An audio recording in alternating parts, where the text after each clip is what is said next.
Welcome to a place for those in search of truth and conviction, a place where we discuss culture, politics, philosophy, and everything in between. I'm Luke, and I'm here with Russ. This is Hardly Strictly Politics. Hell yes, dear listener.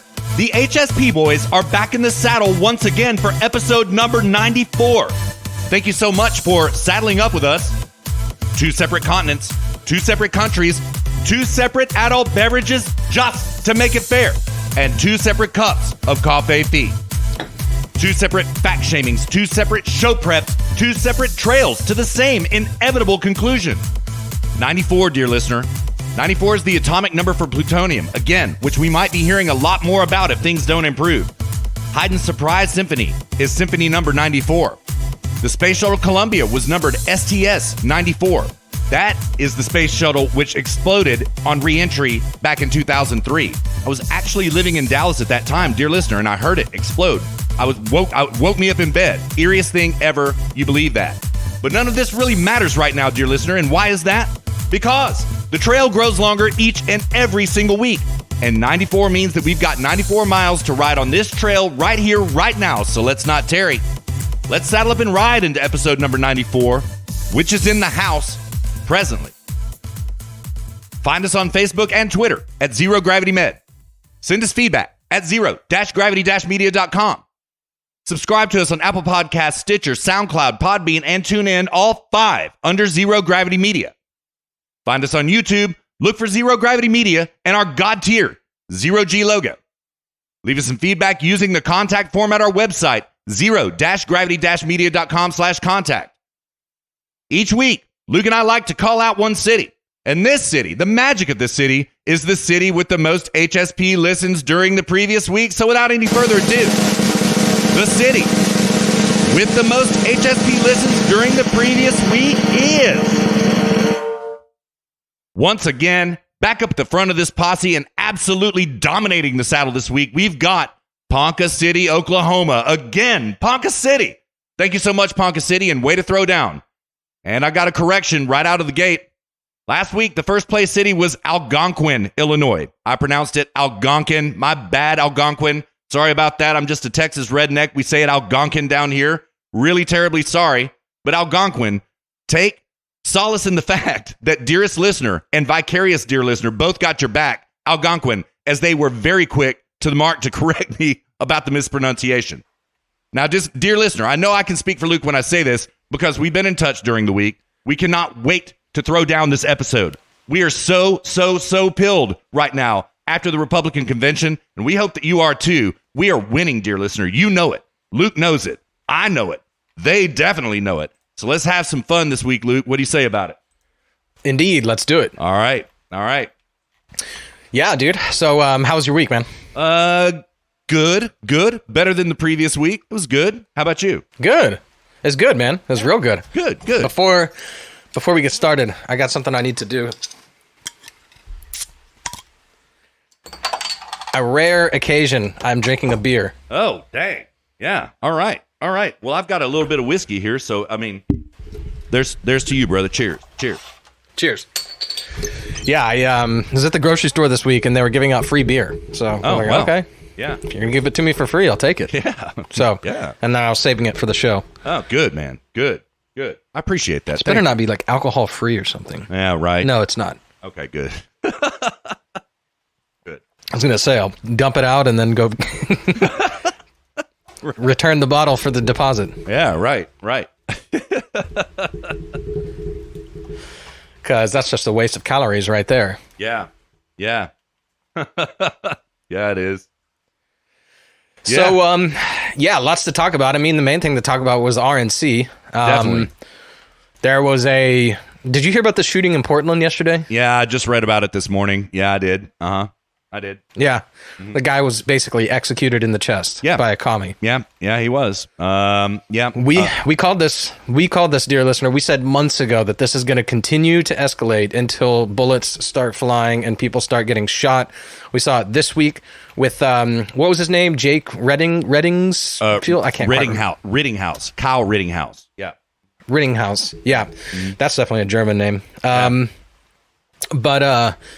Yeah, I mean, people are dying now. War is going to break out unless these idiots on the left, these idiot mayors, and these people who are just spineless, gutless, weak, pathetic people that are allowing our major cities to be torn apart by communists and allowing this insurrection continue. This is how bad the left hates Trump and how scared they are of him. Yeah. Because they are literally sacrificing our major city downtowns upon the altar of Orange Man bad. Yep. That's how scared they are, and that's how much they hate them. Anybody on the left right now should be absolutely disgusted with themselves. Yeah. They're sacrificing our country, and war is going to have to break out. If the left won't do something about it, and this continues to escalate, it's going to turn into a civil war. There's no doubt about it. Yeah. Because these communists are going to continue to recruit. They're going to become more emboldened. They're going to be more brazen in their acts. And if the left doesn't, and they're the ones that are going to have to do it because they're the ones that control the major downtown cities. This would never fly in, a suburb in Houston. So they have to go where the left allows them to go. That's why the left is the one that has to be the ones to extinguish this threat. And the more they allow it to go on, the more emboldened they become, the more brazen they become. And if the left is really if the left is really going to allow this to go on, like if Trump gets reelected and they allow this to go on, this is going to start spreading out into the suburbs, and we're going to have a war. And I don't know if that's war is fought by citizen soldiers or if it's fought by paid government soldiers, but it's going to get fought. Yeah. Yeah. I mean, let's face it. We have to own the fact that we already are shooting in the streets right now. This week proved that. Okay.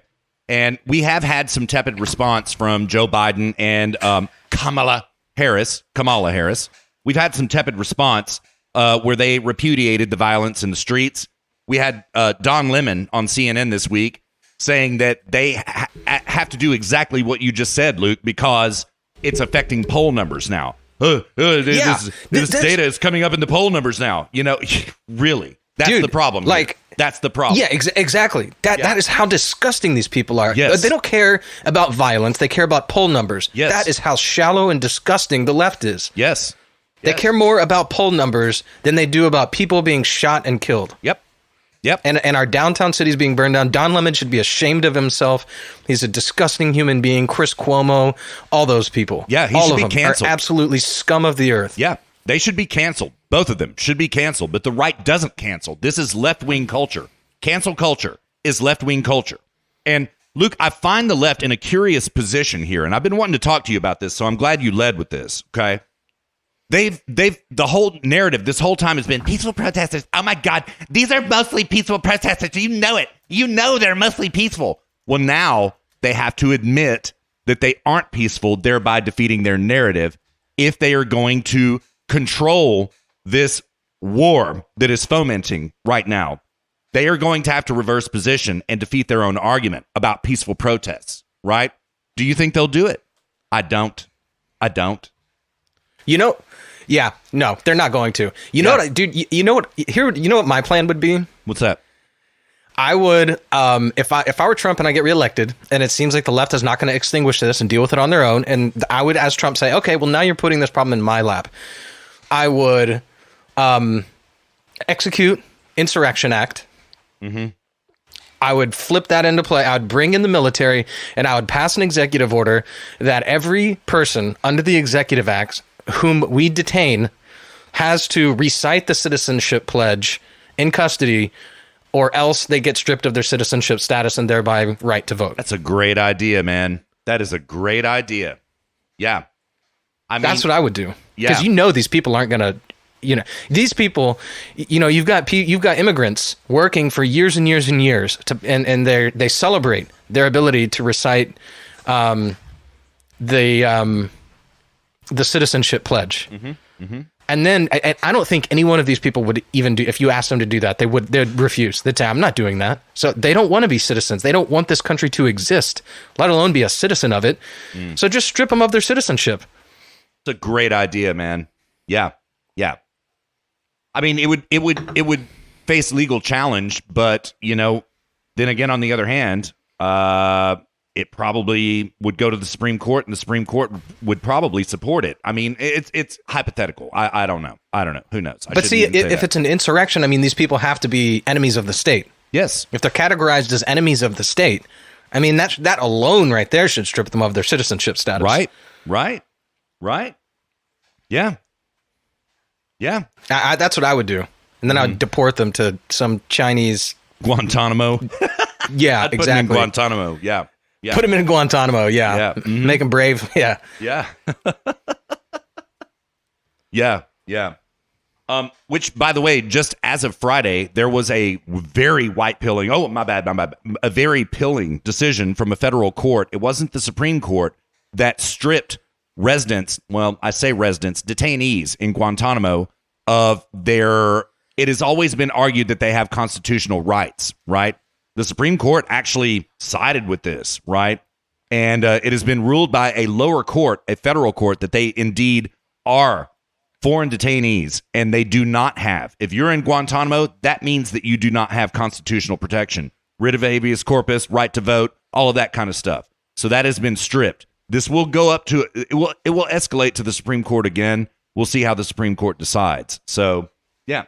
Dude, that's fantastic. It is. It's fantastic. If under the insurrection, if we could treat the communists with this same thing, exactly, that would be fantastic. Strip them of their citizenship and thereby constitutional rights. I'm all for that. I am too. They're not Americans, as you said. You said it perfectly. They don't want to be Americans. They don't want America to exist, right? So, fine, bro. Yeah. Fine. And anybody that comes at us and they're like, oh, well, you're not consistent. No. It's not that we're not consistent. They're not consistent. Exactly so. Yes. Rand had a great quote on this when somebody asked her about like the Native Americans and blah, blah, blah. And yeah, there were a couple of instances. I think it was either 3 or 5 civilized tribes like the Lakota Indians, the Cherokees. There's a few that had, developed written language so that they could create their own codified laws, and they civilized and basically integrated into the West, and then we completely screwed them over. But the rest of them, somebody asked Ayn Rand about this one time, and she responded, she goes, those who refuse to recognize property rights have no right to property rights themselves. Yeah. And the same applies here.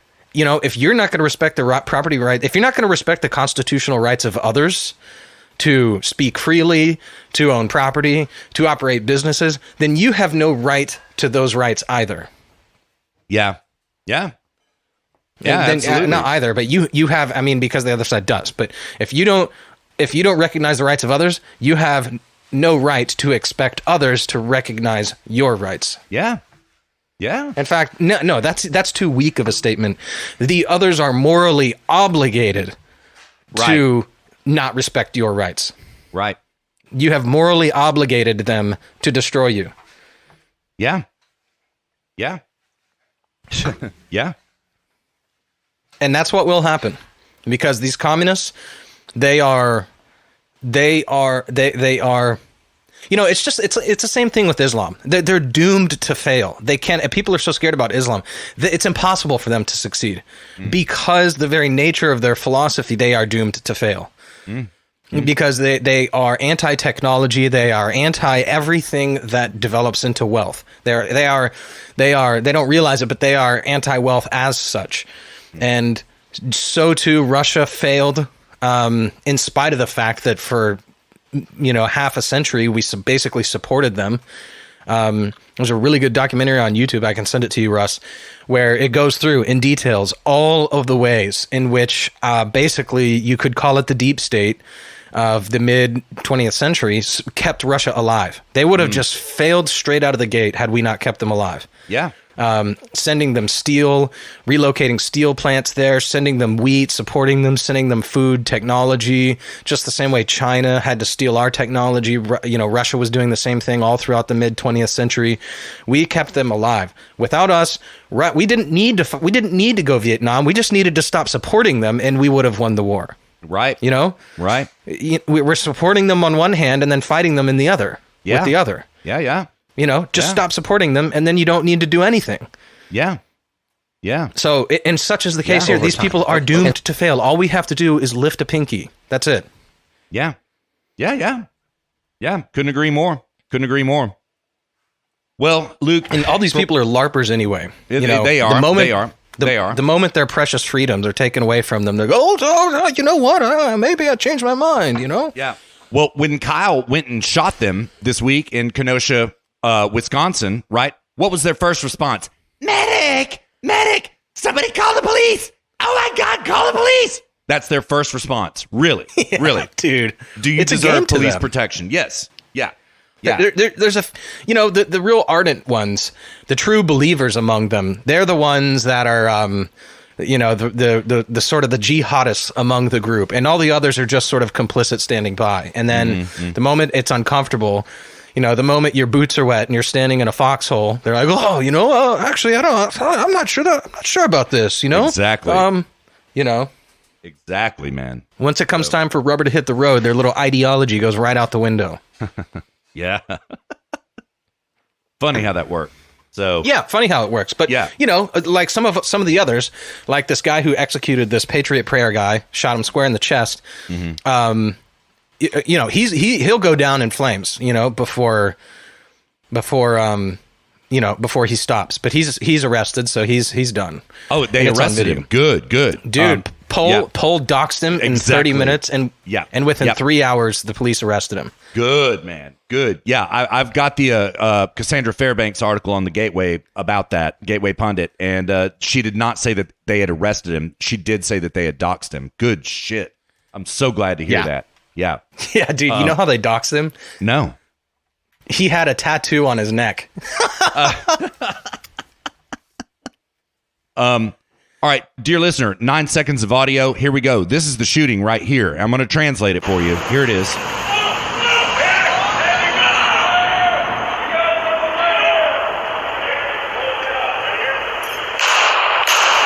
Hey, we got one right here. We got a Trumper right here. Right here? Yeah. Pow, pow. There. That's how it went. It's on video. It's on YouTube. All over the place. So, yeah, I'm so glad they got his ass, dude. Oh, my. Oh, yeah. Yeah. Yeah, somebody tweeted out. They said 4chan identified the shooter as Jacob Jebsen from the tattoo on his neck in 3 hours. Or no, I guess it took them 3 hours, and within a couple hours, the police had arrested him. And then they say, thank you all for your weaponized autism. Yes. And just so you know, the tattoo is like it's an Antifa flag, the black in the front with the red behind. Yeah. And a circle, and then 161. So he's got his little unit, my little fighting unit, tattooed on his neck, They also found him with all sorts of drug paraphernalia, and I'm looking at like the drug paraphernalia, and it is like not, it's not a pipe for smoking weed. I'll put it to you that way. Yeah, I believe it. Yeah. And, and a cache of weapons. So this guy is going away for a long time. Good, probably, man. hopefully live. Yeah. And the other people with him should also be arrested for, the person who's like, we have one right here, and he says, where? Those people should be, I don't know what they would be charged with, but they're complicit in that crime. They aided in the crime. They're accessories to murder. That's exactly. That's what I'm looking for. Yeah. Terrible with legal terms. It's all good. But they are, and they should be arrested. But the thing that concerns me, Luke, is that this is Portland, Oregon, after all. And dear listeners in Portland, not y'all, but your city has fallen. You know this, right? And your court system treats these people with kid gloves. They always have. And so, Luke, I worry about him getting out with 5 years probation, something like that. Get out on bail and be able to skip. There is a massive legal fund for these sons of bitches. A massive legal fund to support them. It's a GoFundMe, and I looked at it 2 weeks ago, and it was in the millions already for a defense fund for these. I almost said something derogatory for these Antifas, So, yeah. So, they're very well funded. They are very well funded, and they are in a very liberal court system. So. But I'm with you. This is pretty cut and dry, man. You know what I mean? It's pretty obvious. There's video of it. There's audio of it, right? We just played it for you. Dear listener, we just played it for you, right? Right there, that's exactly what happened. That's murder. That is murder. So that's actually first-degree murder. Kyle is being charged with first-degree murder and probably shouldn't be. That was self-defense, right? They do have Lynn Wood on the case. You heard that, Luke, right? That Lynn Wood came in and he's going to defend Kyle Rittinghouse. Yeah. No, I didn't hear about that. Yeah, he is the Nick Sandman attorney, and he's total baller. He does a lot of really good content on YouTube, by the way. Yeah. I've seen some of it. Yeah, he does. And he's on the case. He's going to defend Kyle. This is fantastic. And he's doing it pro bono. You know why? Because he's already documenting on Twitter who they're going to go after once he gets Kyle off. They're going to go after these news outlets, right? And he's going to make bank just like he did with Nick Sandman. You know what I mean? Totally. Yeah. Totally, dude. Yeah. So Nick Sandman, BTFO. Nick Sandman never has to work a day in his life again, ever. Yeah. Yep. For literally standing there and smiling. Yeah. Did you see him at the RNC on day 3? Oh, dude, it was so good. It was so good. Yes. Was it day 3, day 4? He was day 2. Day 2? Okay, yeah, okay. Yeah. It's all running together. I'll be honest. Yeah. I've seen a little bit of day 1. I've seen all of day 2, a lot of day 3, and none of day 4. You didn't see Trump's acceptance speech? You didn't see that? No. I watched Trump's acceptance speech. Yeah. Okay. I watched that. Okay. Yeah. Okay. Yeah. Which was good. It was all fantastic. The only thing I want to see them more explicitly identify these people as socialists and communists. Yeah. They're still going with the rioter narrative, and the left is going with the protester narrative, which sort of implicitly says that there's some justification for what they're doing. The right is going with the rioter narrative, which is also implicitly justifying what they're doing, because riots can be justified. Yeah. What they need to be doing, and Trump said communist socialists, and I hear it a little. It's bubbling to the surface, but they need to grow a pair and start calling this for what it is, and that's a communist insurrection. Absolutely, and they need to start using those words. Those words exactly.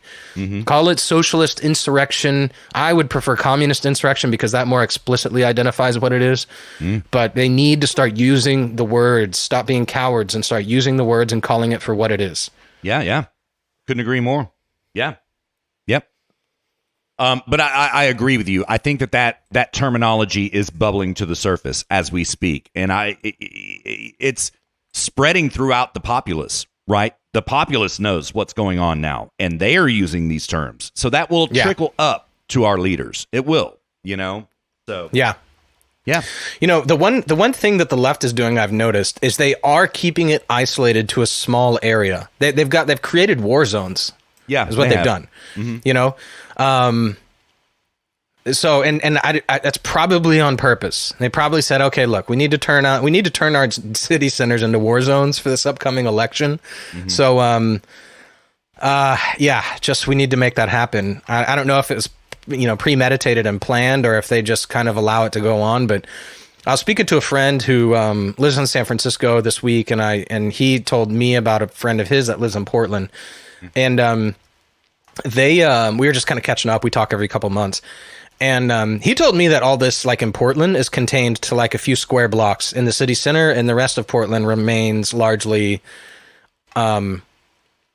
unaffected. But I have to say, while that's true, because San Francisco's the same way, Paul Joseph Watson and some others do this, where they're like, San Francisco's a shithole. And it's like, well, no, the middle of San Francisco's a shithole. The rest of it's perfectly fine.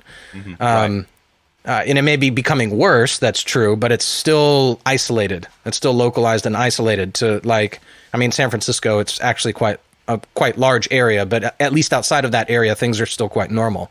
You're not going to be stepping on heroin needles out in the sunset, sort of a thing. But the culture percolates out into the communities. So, for sure. Yes. So it may not be violent, but you're not going to be walking around Portland in a mega hat without getting comments, stares, people potentially wanting to fight you in an isolated situation. Or an isolated scenario. Just because there's not people being shot everywhere all over the city doesn't mean that the culture of hatred for the United States is not percolating out from there. Indeed. Because these people have to go home somewhere, and these idiots, Antifa idiots, these communists, these are people waiting tables, dishwashers, and look, all work is dignified. I'm just saying that these are not the caliber of people who have developed life skills such that they can afford to live in downtown, so they've got to go home somewhere, and it ain't downtown. You know what I mean? So, these people are not exactly successful human beings. We'll put it that way. Right. They have failed at life, and they latch onto this as their religion to explain to them why it's not your fault. It's society's fault. It's the system's fault. It's capitalism's fault. It's America's fault. And they latch onto this to help ease their pain that they experience at having failed at life. That's what these people are. That's what these people are. That's what's happened to them. And it's their fault. I'm not saying it happened to them, but it's a situation they created for themselves. But that's why this is happening. They latch onto communism to explain their failure on this earth and on this planet. And then they, communism tells them what to blame on what it is to be blamed. And then you have this. Yeah. Katie bar the door, Yeah. There is also an interesting contingent within these, I almost said it again, within Antifa, and these are the Trustafarian contingent, right? They are rich because they have inherited wealth. They have been bestowed wealth by their parents. There are a lot of those, right? These people maybe do live downtown in the city centers. Maybe, you know what I mean? Probably own property there, right? But they're still failures at life. That's exactly it. Yes. Absolutely. And for them, they're probably drawn into it even more so because now they're staring at somebody. They're staring at a pile of cash that somebody else created, and they know they didn't create it. Yes. And they've got to blame something for this pile of cash, which they have to. It's a psychological thing for those people, because they have to look at this pile of cash, and it destroys their self-esteem because somebody else created it. They're getting it for free. And they're just they can't deal with that psychologically, Yes. So they blame it on something. This pile of cash, which I'm going to take it. Don't get me wrong, but this pile of cash was stolen. Yes. You know what I mean? Yes. Yeah. It must be hard, seriously, for people like that, right? Like looking at this pile of cash and considering your wealth is right there in your face and you produced none of it, right? You must feel very small in the face of your forefathers for creating that wealth. You must. And there's a word I'm looking for, Luke. I can't think of it right now, but it doesn't matter. We can move on. But like it's interesting because I think, had I inherited wealth like that, had you inherited wealth like that, what would you do? I would work harder. I would try to make more wealth than that. It would be a challenge to me. It would be a challenge, and to you too. You know what I mean? I would want to be worthy of that wealth. Yeah. Totally. And it would destroy you psychologically if you weren't. Right. I mean, I might inherit some money one day. I don't know. My dad joking. I don't know if it was a joke. I don't know. But he was like, I'm spending every last dime on my deathbed if I have to, because I earned all of it. So don't expect anything. Well, fair enough. Good. And I was like, how can I be mad about that? It's not my money. It's not my money until somebody gives it to me. But even if they do give it to me, I have to be worthy of that money. Right. And that is a psychological issue. If you don't feel worthy of what's been given to you, you will sabotage yourself. Yeah. Yeah. And I don't even think about an inheritance. It's totally like, same here. Yeah. Whatever, it's just totally, I'm trying to do my thing. That's it. That's the only thing in my head is developing myself, developing my life, my career path, trying to save for the future, all this sort of thing. And, whatever, it doesn't even enter my psyche. I don't even think about it. But if your parents are filthy rich and you've never worked a day in your life, it's going to be constantly on your mind. Your existence is a contradiction. Right. And that's it. Yes. Yeah. And Marx played right into that. The whole philosophy, the underlying philosophy of Marx, the metaphysics of Marx is Hegelian in the sense that everything around you is a contradiction. And so these people who are filthy rich and didn't earn any of it and don't deserve any of it cannot face the fact that they are a walking contradiction. And Marx comes along and says, "Oh, don't worry about it. Everything's a contradiction. Everything is around you is a contradiction until we fulfill the glorious future." See, and they go, "Oh God, this is how they psychologically fall into this." Yeah, too true. Too true. So It takes people who have failed at life and don't know what to do. They're a walking contradiction, and it hands them a philosophy of blaming existence itself, and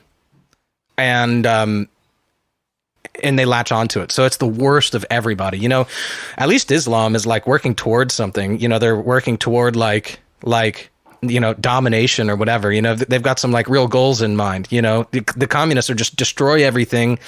Pay no mind to history, pay no mind to facts, evidence, reality, anything like that. And just destroy racist. All that's racist. So yeah. Just destroy everything, and then we'll rebuild. Yeah.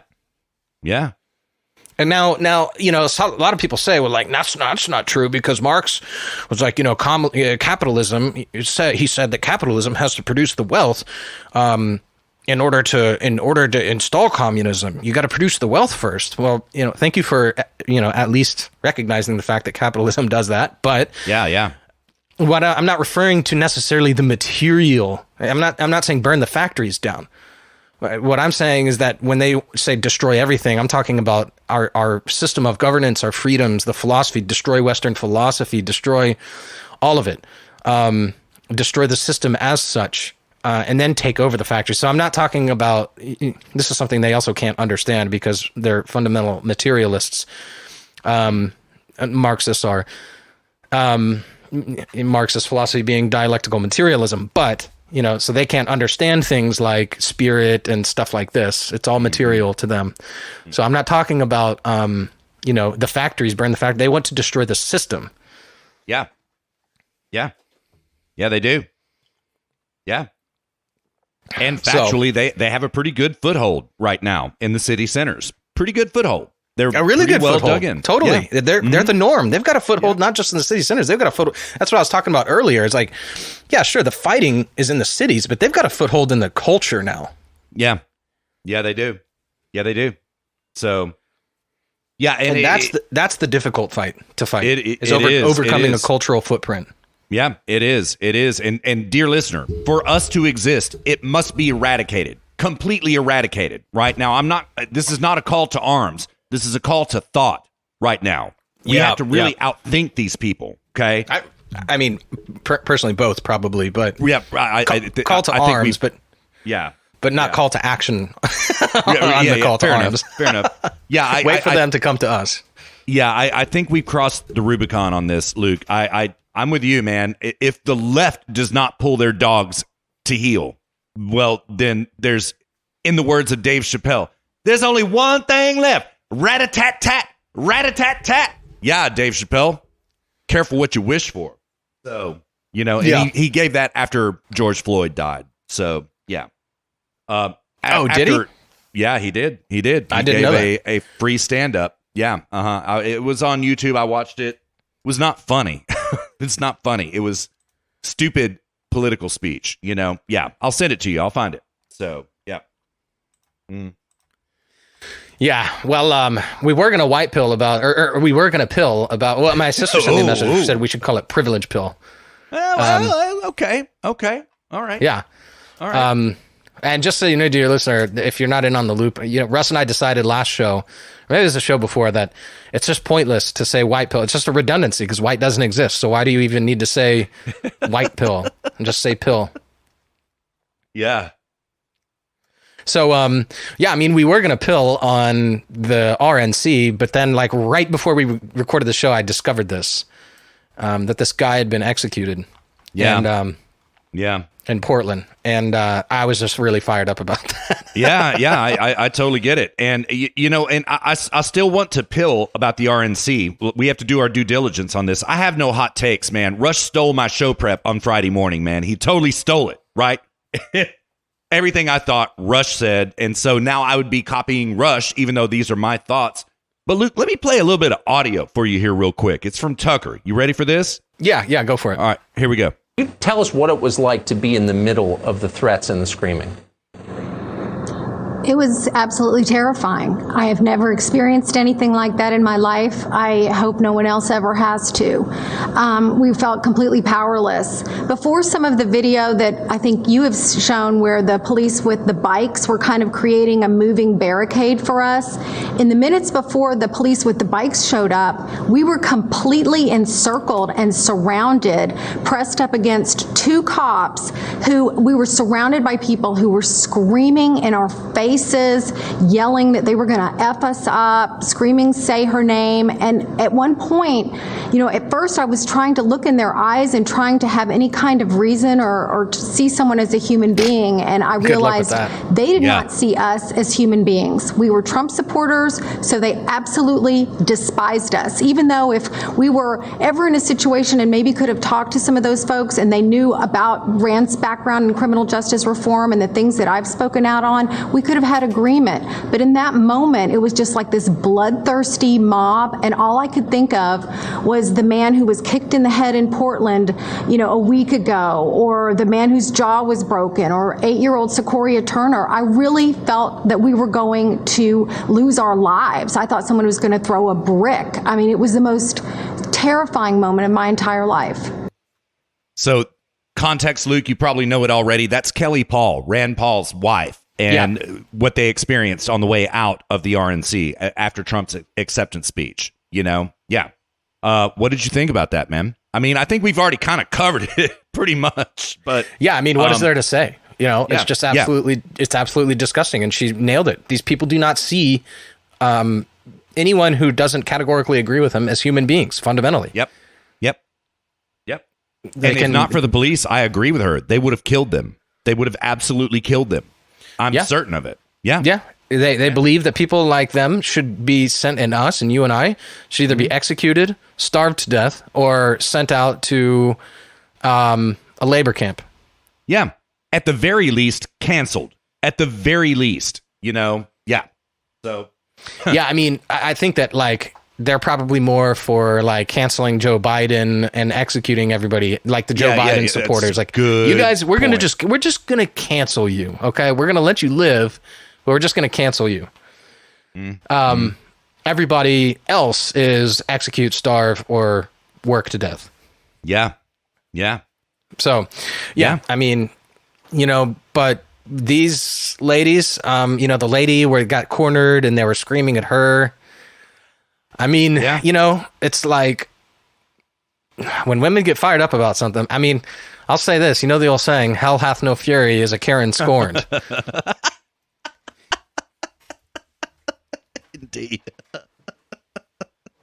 Indeed. It's like once the moms start getting pissed, it's like you got some serious problems on your hand. Yeah. I think that's biological somehow, it's like if the enemy is at the cave, right? It's like your man has been killed and the only thing standing between you and your children are you at that point. If you're like a mother, you know what I mean? Yeah. Mm-hmm. And so it's maybe there's I don't know. I think evolutionary psychology, obviously evolutionary biology is a real thing, but evolutionary psychology is a little, I don't know. I'm going to get, oh God, what's his name? The intellectual dude, the evolutionary psychologist. Kevin McDonald?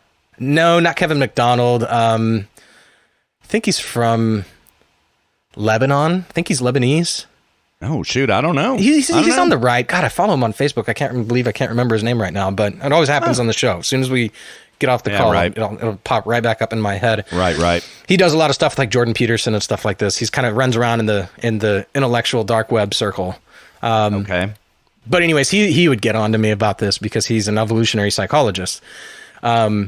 But I don't know, maybe there's something there with women, how with women, it's just they get to a certain point and it's they are going to absolutely kill you ruthlessly. Oh yeah. And not even turn the other way. Yeah. I do know. It's it's, I don't know. There's like something there. Men are different. They're like more sportsmen about the whole idea of like combat and battle. But women are like, when it comes to combat and battle, it's just like if they're involved in that, then everything has gone awry. All rules are out the window and they're going to kill you before you get to, like in terms of evolutionary psychology, before you get to the kids. You know what I mean?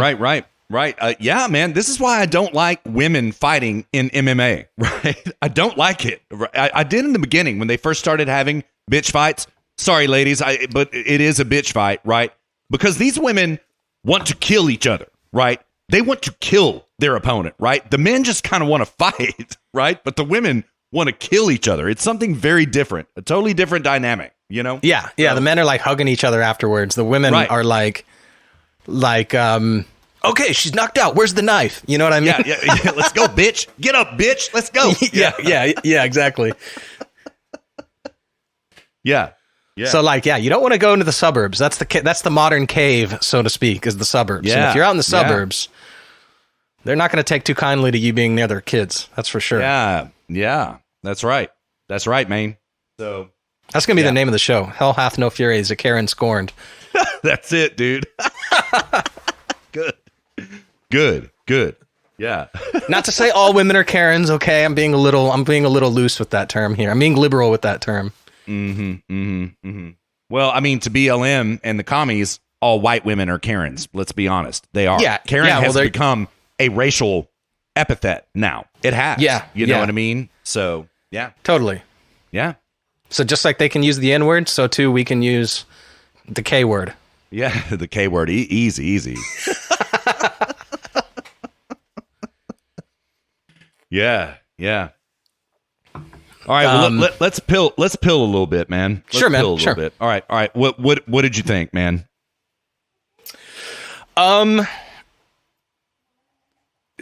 Dude, it was exactly what the right needed. It was like the sort of thing. It's like, let's imagine it in an MMA, in a fight scenario, right? Mm-hmm. It was like if 2020 was a 3-round fight, right? It was like the first round was just total domination on behalf of the right. Just total, complete domination.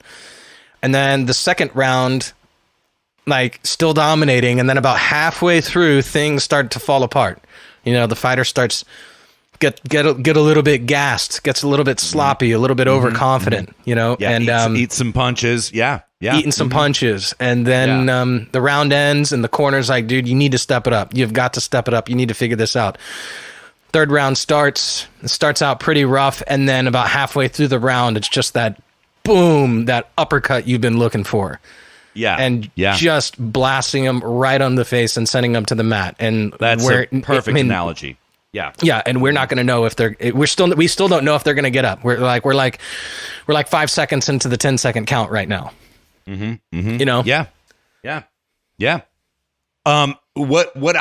What pilled me about it, Luke, is that the RNC did exactly what we prescribed last weekend, right? We were like, there's a huge opportunity here. That was doom and gloom at the DNC. RNC, you step it up and offer a positive message. And they did exactly that. And the story they told was so pilling. And like, I'll put it this way, Luke, when I was watching the fireworks after Trump's speech, right? And all the Trump 2020 fireworks, which was great. I felt this sadness, man. Like when I was a kid watching the Olympics, right? And dear listener, I loathe the Olympics. I despise the Olympics. But I used to watch them when I was a kid, and I would get sad when the Olympics were over, right? And I would want to go back 2 weeks previous and start the Olympics all over again. That's how the RNC was for me this week, Luke. As soon as it was over, I was like, dang, I want to start over on Monday again and do this whole ride again. Exactly the way that it happened. I want to do it again. That's how appealing it was. Yeah. It was like the 2016 election experience, emotional experience condensed into 4 or 5 days. Yes. Yeah, it was. It was awesome. It was, and there was something, and it's immediate when it hits you. You're watching it, and you're just like, there's something about this. I love the way they transitioned between speakers and scenes and the music and the lighting and the conviction that everybody had. And you mentioned something a minute ago that I want to go back to. Something that the right has always failed us on is, and this was my biggest contention with the right, is that they never offer a positive. It's always, no, we don't want that. No, we don't want that. Or if it is a positive, it's we agree with the left. We just have a different way of getting there. And the which I've always detested as just absolutely cucked ideology. When you agree with your opponent in principle and you just disagree on how you're going to get there, you're like, no, the same end destination's the same. I just think we should take a left here. Instead of, actually, more appropriately, I just think we should just take a right here and not take a left, you know? Yes. That was like what the right was before, which is like they were just leading us down a different and slower path to socialism. You know, this is the whole accelerationist theory of political philosophy. Is like, is it better just to vote left and get it over with and get the destruction over with? Or do we make it a slow, painful burn? You know, and that's what the right used to be, was the slow, painful burn and just voting. And then the left was just, let's just blow our own brains out right here on the spot. So, you know, and now, but now they're offering a positive vision. They're offering a positive.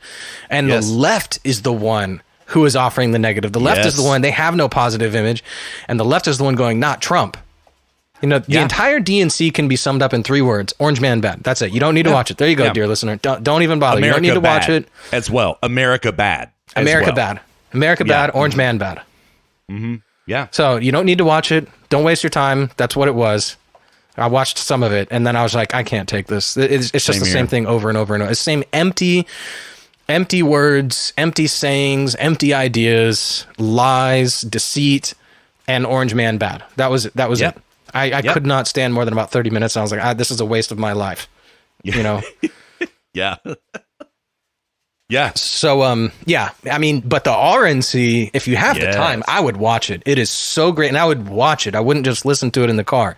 I would try to watch it because it's just, everyone, you can just see it in their eyes and their faces. Every single person who walked up to that podium or provided some video, because some people did it remote, every single person, you could just see it in their faces how they were like, it's enough is enough. It's over. This is over. You know what I mean? They weren't, I do. You know, they didn't go up there and they weren't squirming and weak and, I just think that we should blah, blah, blah. It was like, no, they were like, it's over. We are so sick of the left that the time has come. Yeah. You know? Yeah. Dude, maybe we should take a quick break, and then when we come back, discuss what you think's going to end up happening with the election. Maybe discuss some. I've got at least a couple specifics I want to highlight that I liked in particular about the talks in the RNC, and then we can. I've got a couple topics. I'm sure you probably have a couple topics still, and we can blow out segment 2. What do you think? That works pretty good. All right. So dear listener, it was, there were so many highlights. We had real trouble thinking about what we were going to play for audio break, but it's obvious. Okay. We have to play the president, right? Melania was fantastic, Luke. Fantastic. I thought that she was the highlight of the week, truly. Right. Nick Sandmann was great. There was every moment was a highlight, right? So in a situation like this, Luke and I defer to the president, and that's it. And we know you've already heard it. We just want it on our airwaves. Dear listener, we want you to hear it from us. That's what it is, right? So I'm going to jump in toward the beginning of the president's speech, right? We have made it halfway down this 94-mile trek. Thank you so much for riding along with us. Enjoy the president in our hallowed halls, and Luke and I will be back at you before you know it.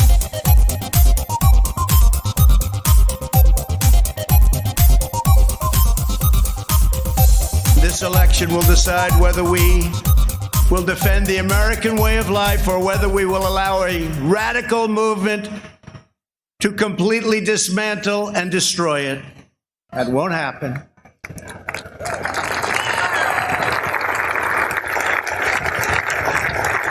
At the Democrat National Convention, Joe Biden and his party repeatedly assailed America as a land of racial, economic, and social injustice. So tonight I ask you a simple question. How can the Democrat Party ask to lead our country when it spends so much time tearing down our country?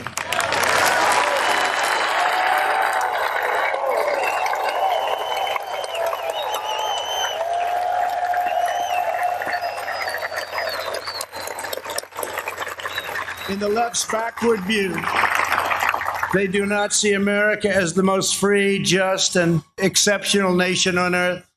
Instead, they see a wicked nation that must be punished for its sins. Opponents say that redemption for you can only come from giving power to them.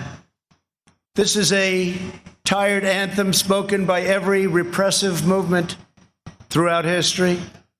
But in this country, we don't look to career politicians for salvation. In America, we don't turn to government to restore our souls. We put our faith in Almighty God. Now, dear listener, if I may interject here for just a moment, that was the most important part of the entire acceptance address. The most important part, and I'm glad that we played it for you. We'll get back to that in segment 2. Here we go, continuing with the president.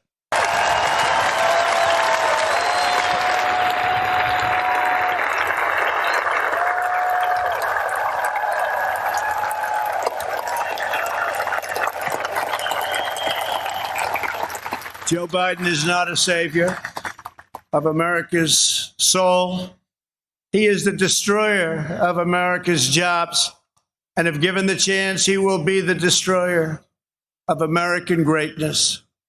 For 47 years, Joe Biden took the donations of blue-collar workers, gave them hugs and even kisses.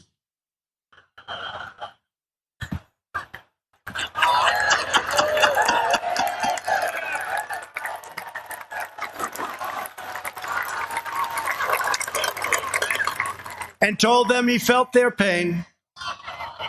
And then he flew back to Washington and voted to ship our jobs to China and many other distant lands. Joe Biden spent his entire career outsourcing their dreams and the dreams of American workers, offshoring their jobs, opening their borders, and sending their sons and daughters to fight in endless foreign wars, wars that never ended. 4 years ago, I ran for president because I could not watch this betrayal of our country any longer. I could not sit by as career politicians let other countries take advantage of us on trade, borders, foreign policy, and national defense. Our NATO partners, as an example, were very far behind in their defense payments. But at my strong urging, they agreed to pay $130 billion more a year, the first time in over 20 years that they upped their payments.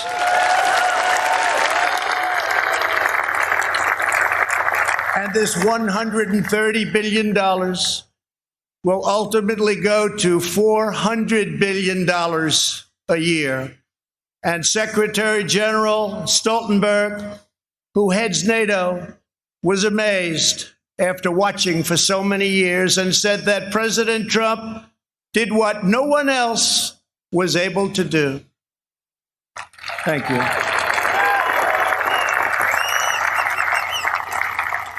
From the moment I left my former life behind, and it was a good life,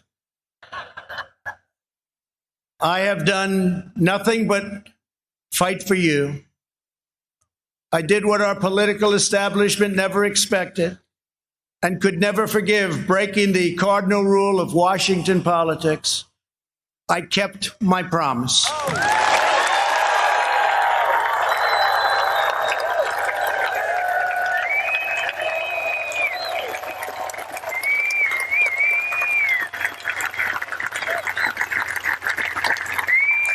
Together, we have ended the rule of the failed political class, and they are desperate to get their power back by any means necessary. You've seen that. They are angry at me because instead of putting them first, I very simply said, America first.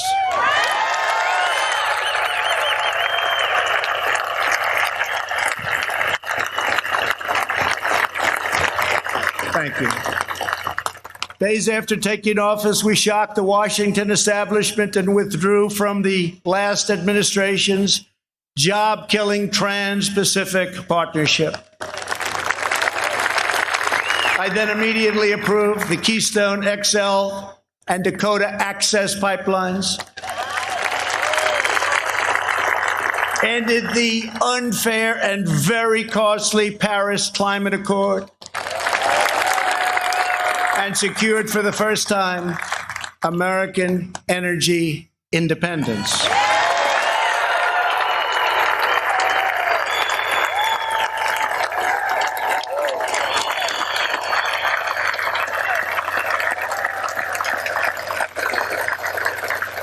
We passed record-setting tax and regulation cuts at a rate nobody had ever seen before.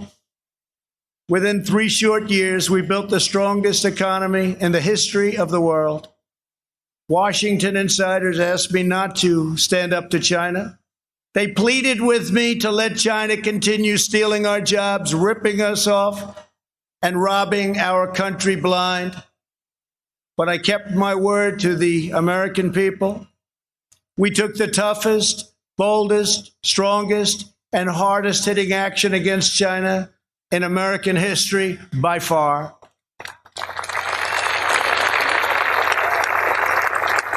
They said that it would be impossible to terminate and replace NAFTA. But again, they were wrong. Earlier this year, I ended the NAFTA nightmare and signed the brand new U.S.-Mexico-Canada agreement into law. And right now, auto companies and others are building their plants and factories in America, not firing their employees, and not deserting us for other countries. In perhaps no area did the Washington special interests try harder to stop us than on my policy of pro-American immigration. But I refuse to back down, and today America's borders are more secure than ever before.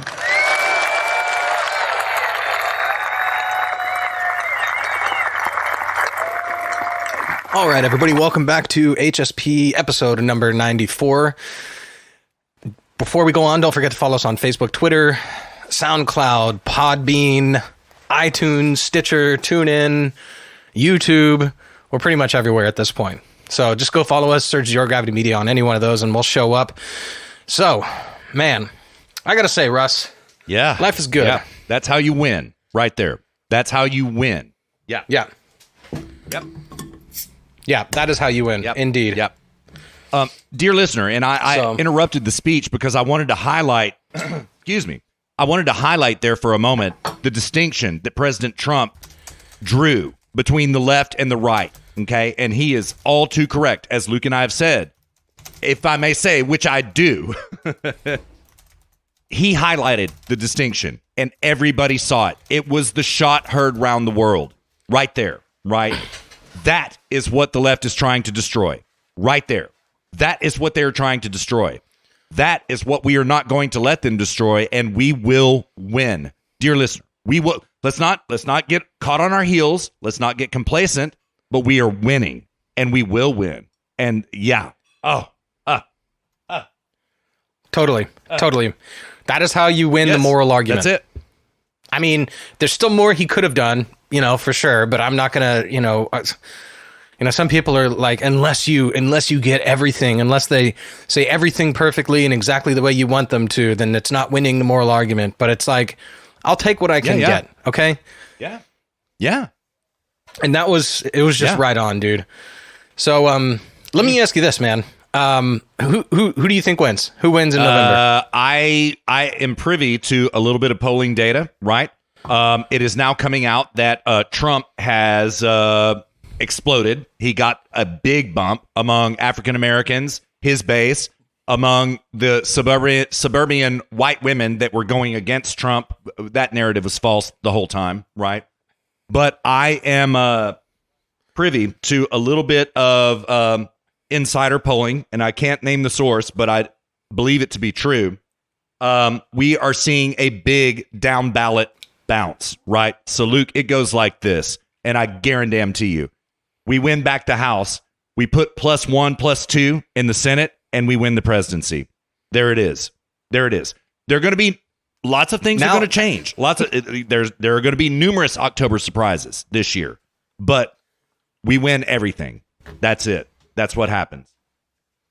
The October surprise. We're all actually communists. Right. That's what I'm waiting for. Right.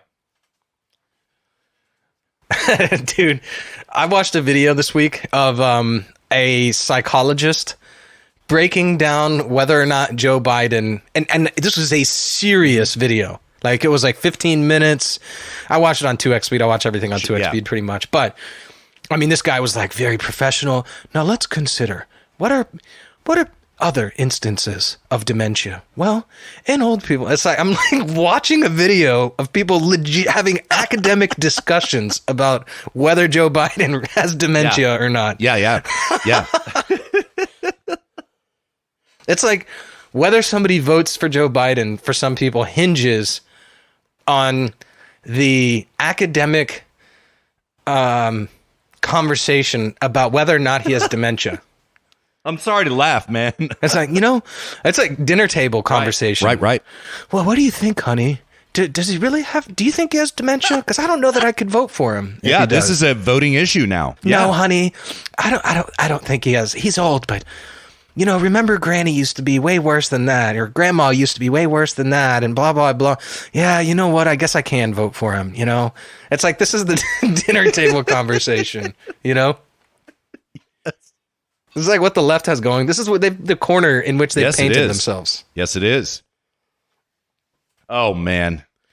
Oh my God, dude. I know. Well, I just opened up my second free beer. Good.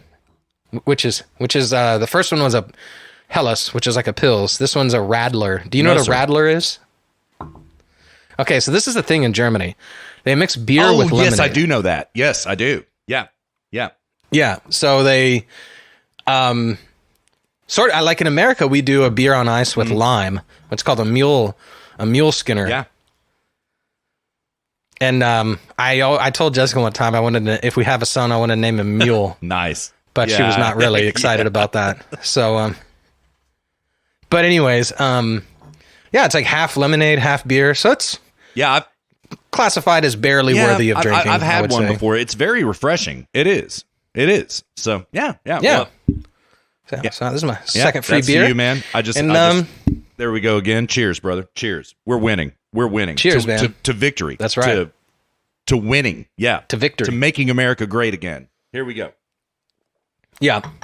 And as to my thoughts on whether Trump wins in November, if he doesn't, then the left cheated. They stole it. They lost it through corruption and they lost it through corrupting the voting system. That's it. So, and this whole mail-in ballot thing, I mean, Fauci and everybody, they've come out and said you can vote in person. Yeah. And anytime the left is doing, God, I mean, this is just such a this is a perennial rule for the left, which is that anything that they're doing, it's nefarious. Like literally anything, So vote by mail suddenly becomes the thing. Why is that? Because afterwards they can say, well, look, we didn't vote by mail, and Trump did that because he wanted to corrupt the system. He sabotaged the post office. And if we do vote by mail, Trump, he took advantage of vote by mail and corrupted it with the post office and blah, blah, blah. They're using this, and they know they're going to lose, and they're using this as a springboard from which to launch their next set of investigations. That's right, man. Which is going to be, he's not a legitimate president. He wasn't legitimately elected. It was only through corrupting the voter system, the system through which we vote, that he became elected, and he stole the election. Mark my words. Mid-November. Investigations launch. Couldn't agree more, man. Yep. That's the trail map for them. It will fail. But they will do it. They will. And by hook or crook, they intend to steal the executive branch. By hook or crook. Yeah. Yeah, and that's one sign that I view as the left knowing in advance, telescoping their loss. The other one is the choice of Kamala Harris. Because they don't like Kamala Harris. They know that she's not a viable candidate. But they couldn't put somebody in there that could be a viable candidate, like Buttigieg, stood with a beer. Actually, no. Now that at the DNC, she, in a stroke of brilliance, the left asked her to speak at the Native American Caucus. They asked her to speak at the what is wrong with them, dude? It's like their whole party has dementia. Like, whose idea was that, and how did that happen? Yeah. This isn't one of those mistakes that you try to own, okay? Like, you just let it go and hope people forget about it. You don't try to own this one, stood with the beer, DNC, you know? It's like they're like, we're going to come out, we're going to own this, and we're going to have stood with beer speak at the Native American Caucus. Yeah, that'll show just how convicted, our conviction. It's like, no, this isn't one you try to own. Yeah. Okay? This is one you try to hope everyone forgets. Right. All right. It just reminded everybody. I mean, God forbid. I mean, there's plenty of crap going on to pile on top of that, so you can just sweep it under the rug. And they just brought it back up. Everyone's like, "Oh yeah, I forgot about that. She lied about her heritage. Huh? I totally forgot about that." Like, way to go, DNC. You just reminded everybody. Congratulations. Yep. But nonetheless, I still think she would have been a better VP pick. I think there's numerous better VP picks than Kamala Harris. I think they chose her because they want to burn her. Oh, you think so? Not necessarily. I don't think they chose her to burn her. I think they chose her because they know they need somebody where it's not a big deal if they're burned and can't get elected in the future. Same. Yeah, I have. So I think that they chose Joe Biden because they know they're going to lose, and I think they chose Kamala Harris because they know they're going to lose. I think Hillary is probably like, Joe, you can run. I don't want this. Yeah. Okay, like if I'm still alive in 4 years, I'll run in 2024. But yeah. But I think they chose the both of them because they know they're going to lose, and they need people whose political careers they can just torch. It's funny. I used to think that, probably in the pre-lockdown days, I was thinking that type of thing, and time has become time is a flat circle, in the words of Rustin Cole. Right? I can't measure time anymore after this lockdown, dear listener. But we exist outside of time and space at this point. Yeah, we do. And time and space, quite literally. I was thinking that, Luke, and then I sort of started noticing that they really wanted to win, and I think that they want to win because they know if they lose, they're screwed. They're screwed. Lots of people are going to jail if they lose, right? So they have to win, right? Dude, they're just so funny, man. They're like, okay, guys, you know what? Actually, we really do have to win this election. Right. Kamala, we really need you to step it up. Right. We need you. Joe Biden's a lost cause. Kamala, you're going to have to carry this. Yeah. It's all on you. Yeah, exactly. And, this is another thing, Luke, another detail about the RNC, all of the speeches that I thought were fantastic. Mike Pence did not mention the word Kamala Harris in his address at all. He put it on Joe Biden. He went for Joe Biden, right? They're not engaging with Kamala Harris. She's a NPC to them. Yeah. No, because she's toxic. She's radioactive. Just let her fail on her own. She will. She'll fail on her own. No, she is the most detached person from a normal human being, like a normal American. She's completely detached. Nobody can relate. She's totally unrelatable as a political candidate. Yes. And they just need to let her fail on her own. Yeah. Great strategy, man. Seriously, it really is great. Oh my. Yeah. Yeah. I couldn't agree more. She's radioactive, toxic, and nobody. She's not. You can't take her seriously as a political candidate. Too true. Yeah. Oh man. Oh, Kamala Harris. Yeah, this is great. She couldn't have been better. And Trump was like, "That was my top draft pick." Yeah. Well, they have telegraphed their intent in the form of Nancy Pelosi and Hillary Clinton this week. Telegraph. I said telescope. Yeah, telegraph. That's what I meant to say. It's all good. Yeah. Everybody knows. They have telegraphed it in the form of Nancy Pelosi and Hillary Clinton. Hillary said, Joe Biden should not concede. We draw this out, keep counting the votes, and I believe that we will win if Joe Biden doesn't concede. I believe that we will win, she said, and I found that seminal, okay? Nancy Pelosi came out and said, do not engage him in debate. Luke, do you think there will be debates? I don't. I don't know, dude. There may be one, but there will not be three. They've already laid the groundwork for it. They know that Joe Biden will get chewed up and spit out by President Trump. And so there may be one, but I honestly kind of doubt it. You know what I mean? And this is, dear listener, the importance of this is this fits into their strategy for how they are trying to steal this election, right? Don't concede, don't debate, right? And, and we I think we said this in episode number 93. It's really regrettable because the Democrats have not really offered a platform. Okay, yes, they have their 92-page platform that they released sometime in the DNC. I haven't read it yet, dear listener. You know why that is? Because I can't find it. I can't find it, right? And even if you could, it's too damn long. It should be a 3-pager. Yeah, it should be a 3-pager. There's dude, I can see in their strategy meeting, they're like, okay, so what's our platform? And then somebody just says, too long for anybody to read. Right, exactly. Who's the lowest level staffer here? Okay, you have 1 week. We need at least 90 pages. Right. And they're an overachiever, and they made it 92. Yes. Well, the platform is Green New Death, Orange Man Bad, America Racist. That's the platform right there, right? The media. God, dude, could you imagine having to be assigned? Okay, listen, we need you to write 90 pages on how bad Trump is, Green New Deal, and what was the other thing you said? America Racist. America Bad. America Bad. Yeah, America Bad. Yeah. Yeah. Well, the media is carrying. It's probably like just some 90 pages of stream of conscious from some newly hired intern. Probably so. That's probably so. So, but the media, hand in glove, the Democrats and media, we all know this. We've already explained this in these hallowed halls numerous times. Everybody knows it. Okay, the media is carrying water about the vacuity, the vacuous Democrat message. They're carrying water for them. There is no other way now to call the Democrats out on their platform than debate. There's no other way. The media won't do it, right? And so it has. Well, the media won't say what it is or isn't. Exactly my point. They don't even have ideas.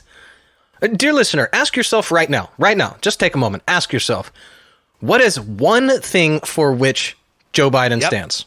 Nothing. Just ask yourself. I can't name one. I mean, a cocky approach to the Green New Deal. Yep. Maybe. And so they know, being weak on law and order. They know that they cannot debate, Luke, because this will be called up by President Trump. What do you stand for? Seriously, what do you stand for? What do you want? What's your vision for America?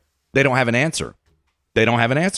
And so, of course, these debates have to be canceled. I would not engage the president in dignified debate in the sense of the Constitution because he is not in the world of facts and data. And they have to cancel it because they know their ass is showing. And so, yet another platform by which to steal the election. I think, and so I think they'll get their way too. Luke, I kind of have a half-ass prediction that all of a sudden, when it comes time to debate, Joe Biden will be diagnosed with Kung Flu. Oh, he has Kung Flu. He cannot debate. Don't be so heartless. Let the man recover.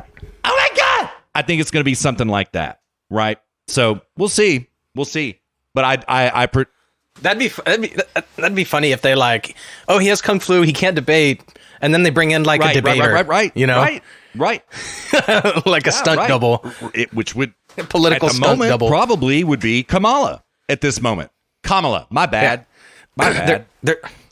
They're like, okay, we found somebody that looks just like Joe Biden. We hope everybody's okay with that. Yeah. Who knows, man? Who knows? So. Yeah. It's going to be so good. Oh, So- my God. It's going to be, the next 60 days are going to be so good. So what is it? 64 days? Dude, totally. 63 days. Yeah. It's going to be so good. Yeah, I got to figure out how I'm going to vote from Germany. Yeah, you do. Yeah, you do. Yep. Probably go to the consulate or the embassy and they'll hook you up. Probably is my bet.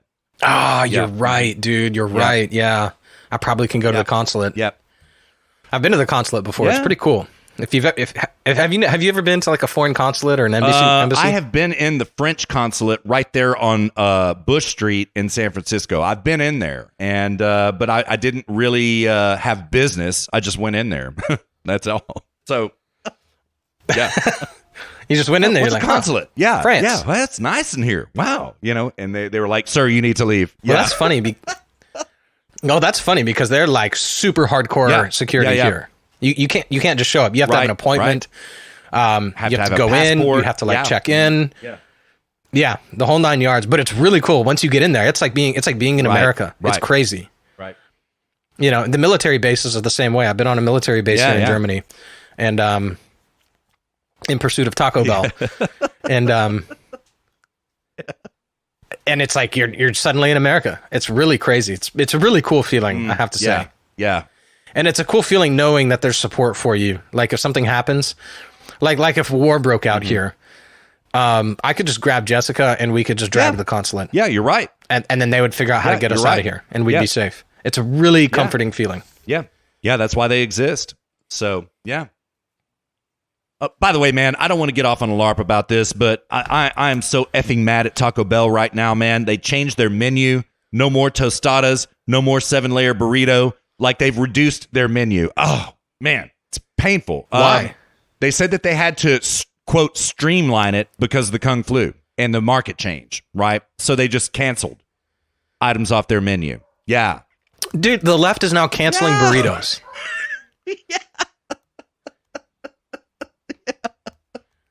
Yeah, man. The left canceled the 7. Look, take my freedom of speech, but not my Absolutely, 7-layer bro. burrito. Not my tostada, man. No, okay, now we got to fight. We got to fight now. Yeah, time taken to the streets. Yeah, yeah. Yeah. Did I ever tell the Taco Yeah, Bell you did. story on the Yeah, you show did. before? Mhm. Yeah, yeah. Okay. Mhm. Yeah. It was in the early About wanting 80s, to- well, early 70s, probably by this point in time. Or early 70s, something like that. No, man, early 60s. Probably yeah. a lot longer because that happened like a year and a half ago. God, Luke, it's all... I have an it's all- opportunity. I have an opportunity. I never took advantage of it. Yeah. Well, man, we're getting so old. It's all bleeding together now, man. 94 in the can after this episode. Dang. And now I can't recall these hallowed halls. And I honestly, my sense of recall is wiped out by the Kung Flu already. You know what I mean? So Isn't that weird? I kind of experienced that yeah, myself. it is weird. It's like what I think like what the hell did I do Yeah. on Monday? Yeah. It's like, dude, it's like living in Groundhog Yeah, Day. it is. Literally. Yeah, it is. Yeah, I find myself going to the office just to have some structure Yeah, to my day. same here.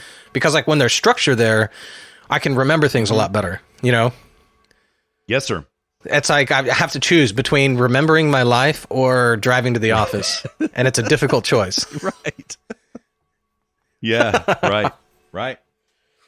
Do I want to sit in traffic for 30 minutes each way, or do I want to not remember what happens Right. today, 48 hours Right. from now? Yeah, it is weird. It's like Office Space when he was like, is there any way you could, just sort of put me under so I don't really understand what's going on each day? It's like, that's Corona. Yeah, it is, man. Yeah, it is. It's like Office Space meets Groundhog Day. Yeah. Yeah, just so. Yeah. Yeah, but I mean, I also I'm actually very intellectually productive on my commute because I listen to these historical audio lectures, which That's is really good, interesting. man. That's good. Yeah. It's made me actually realize a lot about history. I was telling my mom about this earlier. It's like history is, I've always been like, and I've always ran in circles where it's like, oh, philosophy. If you understand philosophy, you can understand everything. I mean, you don't necessarily know everything, but there's a lens and a framework through which you can understand the world around you, which that's true. That's what philosophy does for you. But then they stop there and they think that's everything. Right. And I began to feel as though that approach was insufficient to my intellectual growth. And I didn't know why. So about like 3 months ago, I started listening to these lectures, and I've plowed through in 3 months almost 100 hours of lectures, like academic lectures about ancient Greece and Rome and stuff. And like I've really come to appreciate history as a subject, and I realize now that history is the concrete result of the philosophy of a people. For sure. Whereas the other way around, if you can look at history, and then from there you can induce what the philosophy of the people was. That's right. So it's like understanding the story of our species, and how we should proceed moving forward. Philosophy and history are, starting at philosophy or starting at history is a matter of both inductive and deductive. It's like you can induce what you need to flourish as a species, and then you can look at history to deduce that conclusion as having been correct, or being correct, I should say. And I just, I've really come to appreciate history, and I love history now. It's so awesome. It is.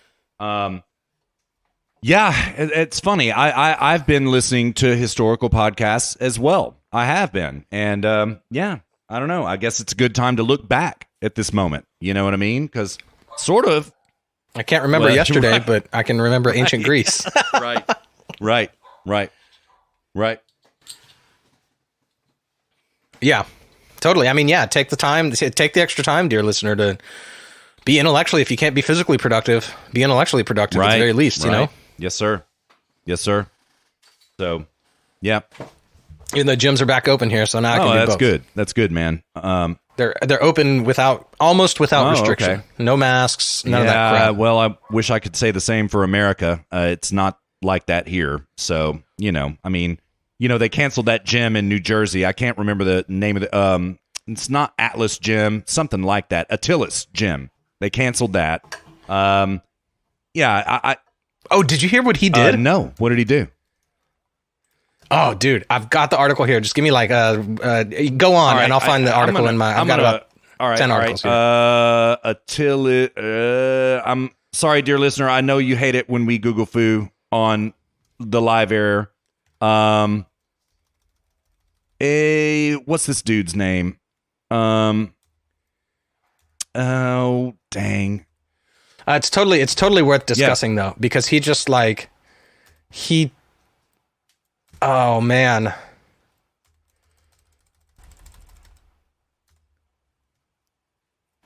Well, okay, I can't remember. I can't find it. I must not have brought it into this week's show prep. I've got a new workflow that I love for my show prep. I'll tell you about it after the show. Good. But basically what he did is he worked with the running GOP candidate in his district to classify his gym as a protest ground. Oh, yes, I did hear about. How could I forget that? Yes. And so they can stay open. It's political speech at this point, the fact that the gym remains open. Yeah. Oh, man. I can just imagine them in between a set of, you're benching out 225, and then you get up and you're like, screw Biden. Ian Smith is his name. God, how could I forget that? Ian Smith. And he is very smart, man, very articulate, and on Tucker all the time. And I like him a lot, man. And he is in it to stir waves, raise some hell, stir the waves, and and bring the heat. And well, that's good, man. Well, the thing is he wouldn't be if the left didn't force him to have to be. It. Yeah. This is the thing, man. This doesn't happen in Europe. This would never happen here. People aren't like that. The politicians aren't going after. Politicians are the left is okay. Call it for what it is. European governments are leftist, true, by and large, especially relative to America. I mean, center in Germany is very left in America. But the difference being they're not just they don't try to use politics nefariously. They try to use politics to affect change toward an ideological goal. But they do it in an honest way. And I disagree with the goal, but I agree with the method which they're doing that, which is honestly, the left in America is not like that. They'll destroy businesses, they'll destroy lives, they'll destroy industries, they'll destroy anything. They're very Nietzschean in this respect. They will trample over 1,000 corpses if it means achieving their ends. Yeah. And European politicians are not like that. So, you know, and this guy would not be doing this if the leftist politicians weren't trying to make a show of him. Yeah. You know, it's like if they could, they'd, you know, draw and quarter him and send his legs and his arms and his head to every corner of New Jersey, covered in tar and feathers. They would. Yeah, they would. Yeah. Yeah, they would. It's crazy, man. It's crazy. And, you know, dear listener, this is the war that we did not choose, in which we find ourselves right now. And so we have to fight, and we will win. And that's it. It's an empty, vacuous comment outside of this context, but the context is very real, you know? And so here we are. And yeah. Oh, man. Yeah, dude. Yeah, it's triggering. And also pilling at the same time. Yeah. I mean, we need more patriots like this guy. I love saying that. I do patriots. too, man. Yeah. Yeah. It's such a good word. Man. It is. Yeah. Yeah, the president uses it very well. Yeah. It comes from, and I know why it's triggering to the left. You know why? Because of its root word. Patriarchy. Yeah. Of course. That's why they hate the word patriot so much. How did I not figure that out? It triggers them. Of course.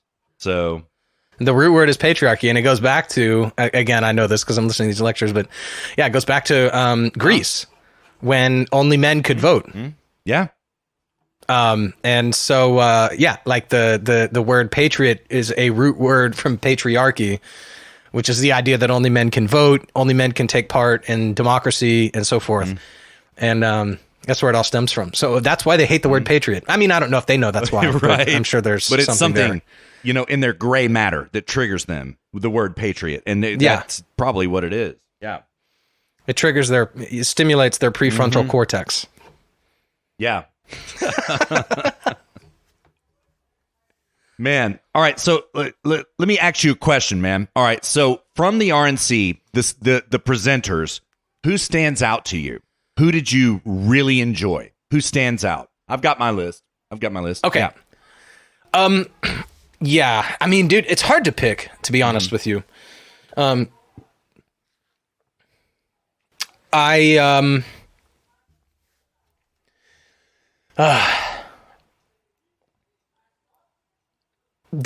would probably say Nick Sandmann. Yeah, I agree. He was, I think, my favorite. But I mean, dude, there were so many. It was like one after the next. It was like BTFO'd, BTFO'd, BTFO'd. You're right.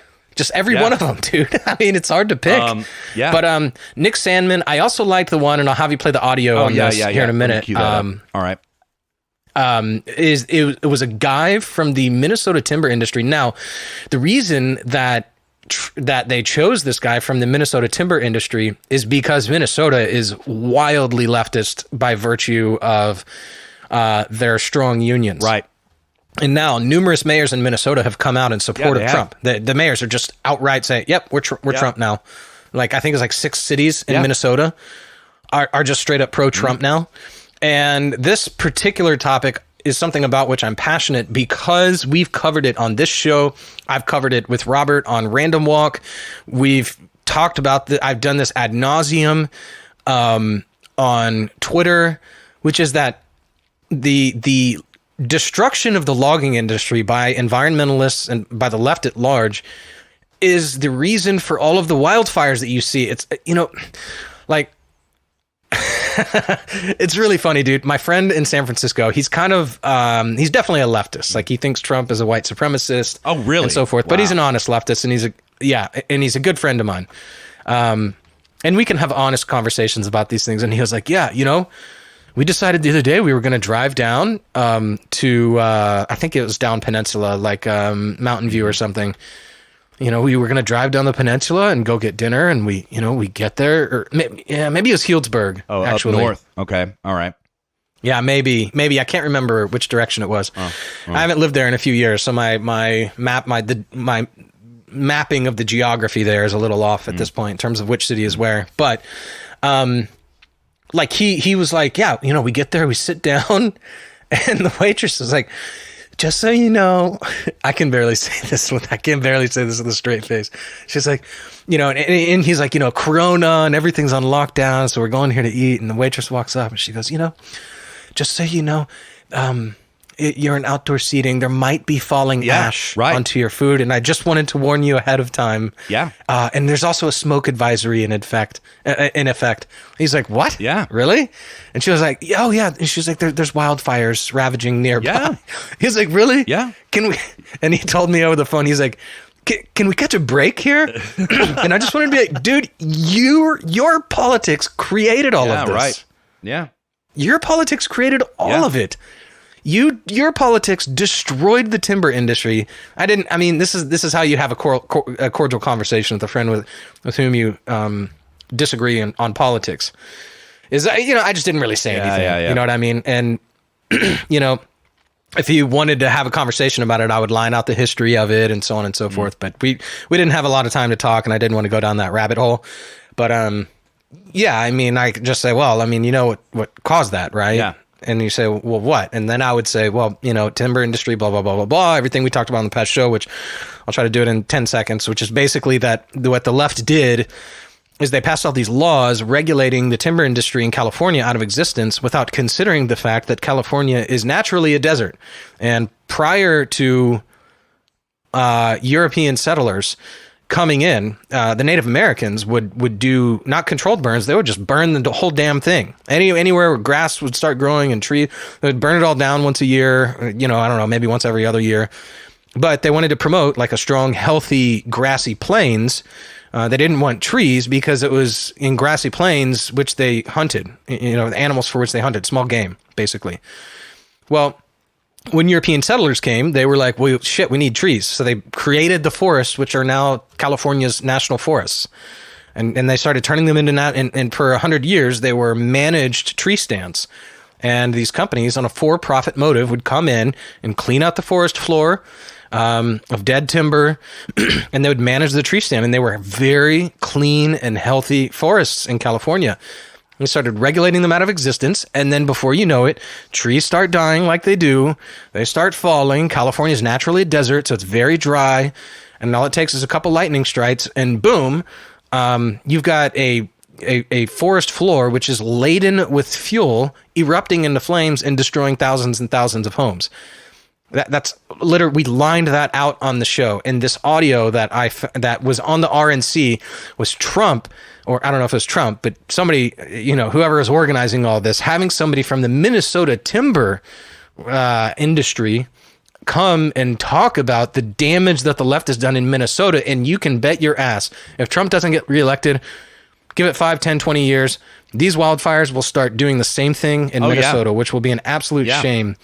Minnesota is a place I care about a lot. I lived there for a summer working at a Boy Scout camp up on the Boundary Waters in Canada. It is an absolutely beautiful place. Lots of mosquitoes, but beautiful.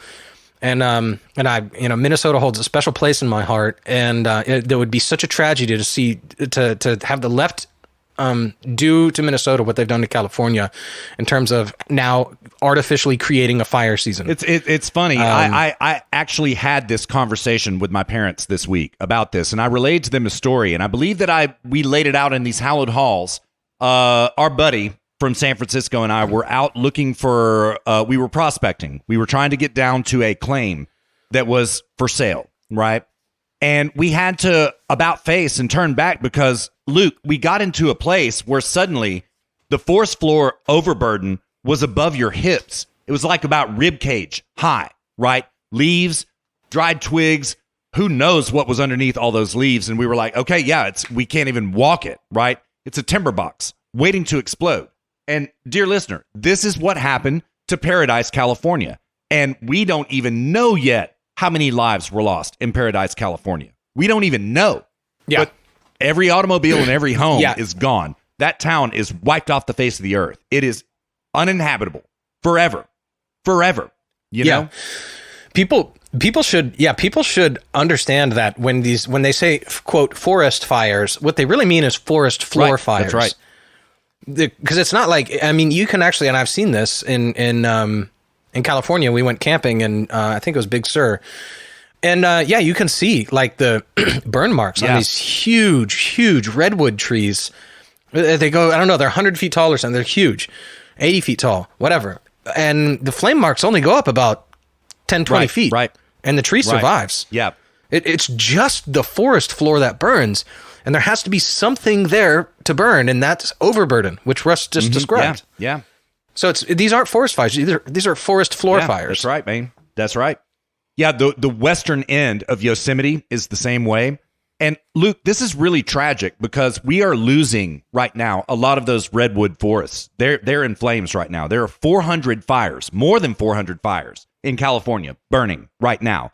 And so we're talking about western Sonoma County. Those redwoods probably all burned by now. I haven't checked on it in a couple of days. Humboldt County, fires wiping out the redwoods there. These are 1,000-plus-year-old trees, man, and sacrificed at the altar of leftism. Straight up sacrificed. Yep. You know? Totally. Yeah. And the, what are they going to do? They're going to go back and say, oh, we got it wrong as to the cause last year because last year PG&E caused it, but this year it was lightning strikes. Right. You think they're going to do that? You think they're going to go, apologize to PG&E saying like, yeah, you were technically the cause, but really what happened wouldn't have been an issue had we not caused this overburden on the forest floor by regulating the timber industry out of existence. So our bad. Right. We're absolving you of guilt of the situation, and we need to start managing the forest because clearly it can happen with just lightning strikes, which is what happened this year. Well, they're not going to do that. It's the same corner into which they've painted themselves as they have with oh my God, peaceful protesters. You think they're going to come out and say that these peaceful protesters don't really exist, that they are rioting? In this case, in the case of political expediency for this election, yes, they will. For the California wildfires, no, they won't. But their narrative has backed them up against the wall, and the lies are exposed. That's it. And Luke, we got out in front of this, man. We explained this. I believe it was in the teens in these hallowed halls when we explained this about the forest fires. Mm-hmm. Yeah, teens, 20s. I think it was even earlier than that. It may be. Yeah.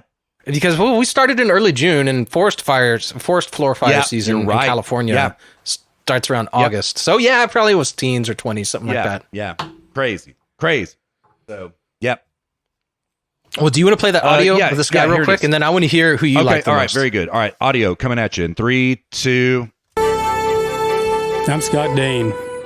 I represent loggers and truckers in Minnesota, but I also represent a way of life.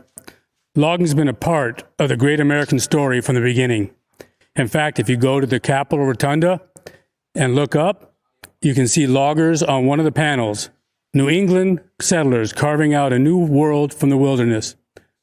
But logging is the most dangerous job in the country, but we embrace that risk because we know America was built by strong people building things together.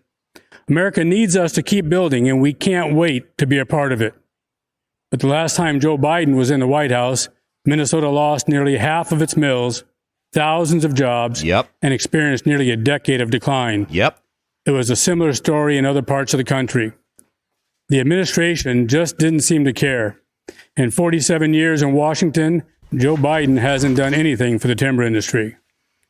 When plants closed in Duluth, Sartell, Cook, and Bemidji, they were just numbers on a paper to the Obama-Biden administration. To me, they were people and jobs and families. Under Obama-Biden, radical environmentalists were allowed to kill the forests. Wildfire after wildfire shows the consequences.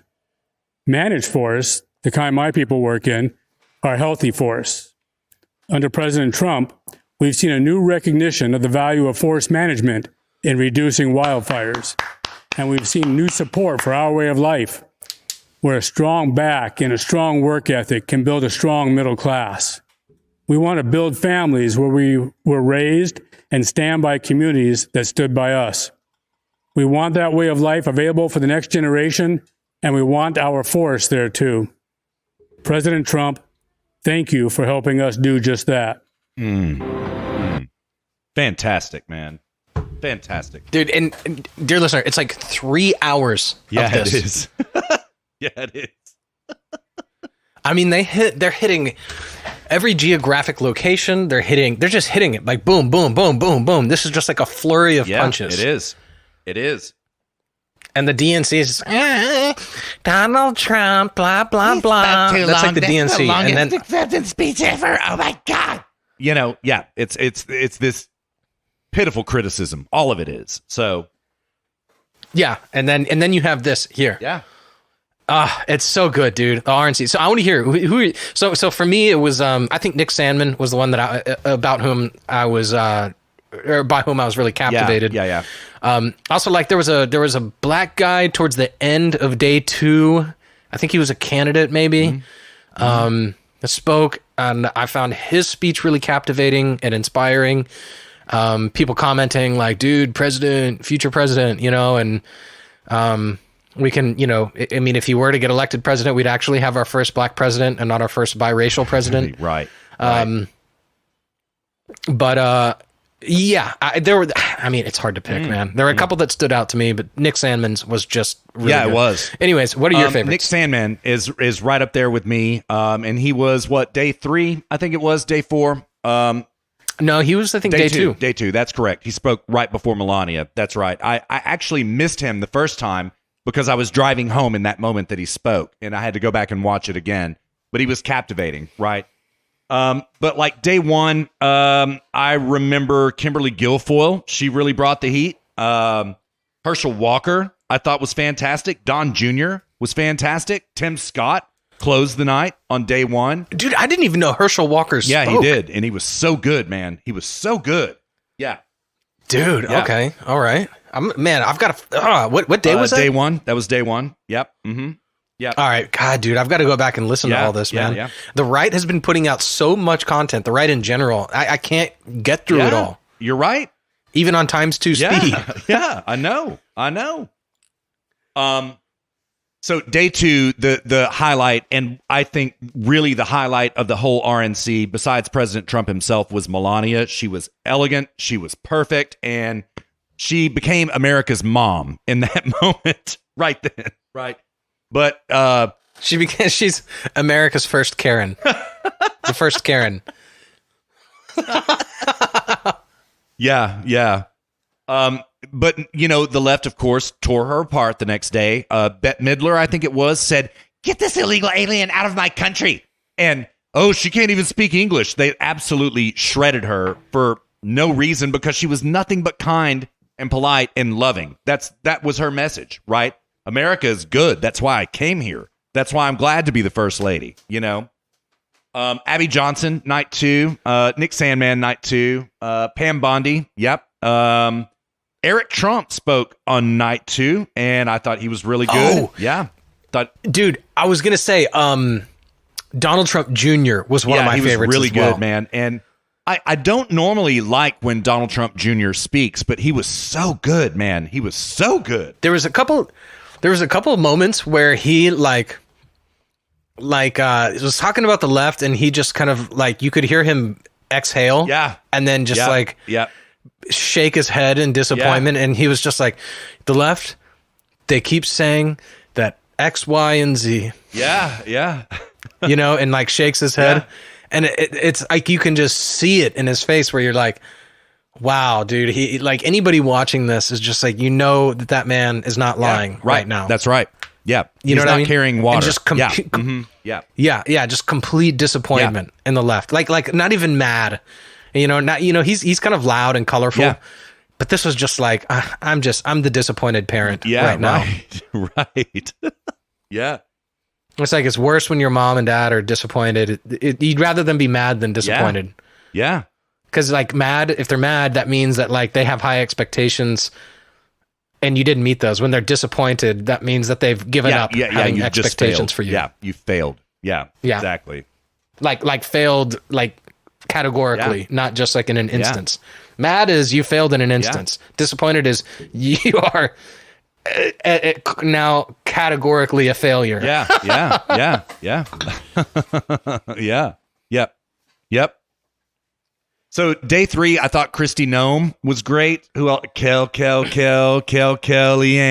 I was really sad to hear Kellyanne speak because, she's stepping down from the White House because of her crazy ass 15-year-old daughter and her bastard of a husband as well. So that's probably why is she still married to that guy? Luke, I have a prognostication about this. I think that she was not divorcing him because she was in the White House and didn't want it to wash back on the White House, right? And I think that she may be stepping down so that she can finally divorce his ass. It's just a pet theory. We'll see what happens, Interesting. Steps down, divorces him. Okay, I'm back. Exactly. Yeah. All right. Press secretary, let's do this. Yeah. Round 2. Yeah. Round 2, no husband. Yeah. Laura Trump, night 3, I think she was really good. I thought Mike Pence did a bang-up job, man. And by the way, I knew that Trump and Melania, President Trump, my bad, and Melania were going to show up after he finished his speech. Rick Grenell, night 3. Rick Grenell, man, just absolutely laid down the fraud of the left and what is at risk if the left wins. Kayleigh McEnany on night 3, she laid down the case for women's health, right? You nailed it, Luke. That's exactly it. They're hitting everything, all geographic areas, all arguments, right? And they're doing it in rhetorically superior, right? These are very personal stories that these people are telling, right? And speaking of that, Ann Dorn on night 4, she is the wife of David Dorn, the former cop in Missouri who was murdered outside of his pawn shop because he was there trying to defend it.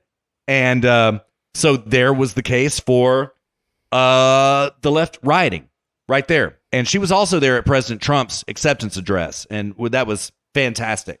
Rudy Giuliani, man, I thought he was great. Luke, there are too many. Ivanka Trump, I will never forget her quote that she said, my father came to Washington and Washington did not change my father. My father changed Washington. I thought she knocked it out of the park with that comment. And I'm kind of wishy-washy on Ivanka, but I thought she did great, man. And of course, the God Emperor himself, as we have played in these hallowed halls, in these hallowed airwaves, I thought he just knocked it out, man. Luke, there are just too many to name. There are too many to name. These are just my recollections of it, man. I want to go back and, like I said, I got sad when it was over. I want to go back to Monday night again. I want to relive last week again. It was so pilling. Oh, man. I just had fun, man. And it was like this, man. All right, you got a ratchet, and you twist that ratchet, right? And the next person would come up and speak, and you twist that ratchet a little tighter. The next person would come up, and you twist that ratchet a little tighter. It was an ever-escalating presentation of just absolute political domination. Absolute political domination, man. Oh, God, I loved it. I had so much fun. So, yeah, totally. Let me ask this. What did you think about the format? I thought... In terms of like the fact that they couldn't do it in person. Yeah. Like, do you think that worked out better, worse? Do you think it would have been better if it were in person? It's a great question. I think that we have seen a sea change right now in terms of formats of conventions. And I think that we're going to have a lot more of this virtual format going forward. Okay. The left attacked the RNC presentation as oh my God, it's just an infomercial. They literally said that on CNN, right? When they looked at the DNC's mistakes in terms of their virtual presentation and refined it and made it a very quick-paced, hard-hitting presentation, very well executed. And Luke, I think that we are now in the era, permanently, I think, of virtual conventions.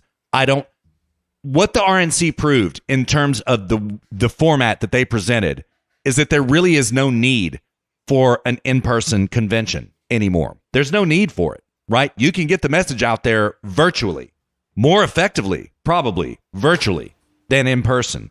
Now, it's sad to me in a way because really what conventions are about is that you go to the convention and look for like-minded people that you just want to swap cards with. When you say convention, are you talking about conventions in general, or now you're talking about political conventions? Yes, yeah, like Trump rallies, Okay. right, which are now neutered, right? Think about what you enjoyed most about the Trump rally besides the president speaking. It was all those people that we met and talked to that day, man. That's what it was, you know? Everybody calling each other patriot and shaking hands and slapping each other on the back, right? Conventions have a lot to do with that, right? But I do think that we're in a brave new world where things will go virtual now. And I think that it will be this way because the Republicans executed so well in their virtual convention. So I think this is the new paradigm.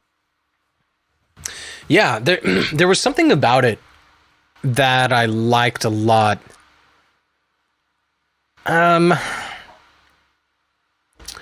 Yeah, the fast pace, the flurry, the number of people. I don't think that's something you could have done at a normal convention. Yeah. Because at a normal convention, you have to do like an hour-long speech and then a break. Yeah. And then an hour-long speech and a break. Yeah.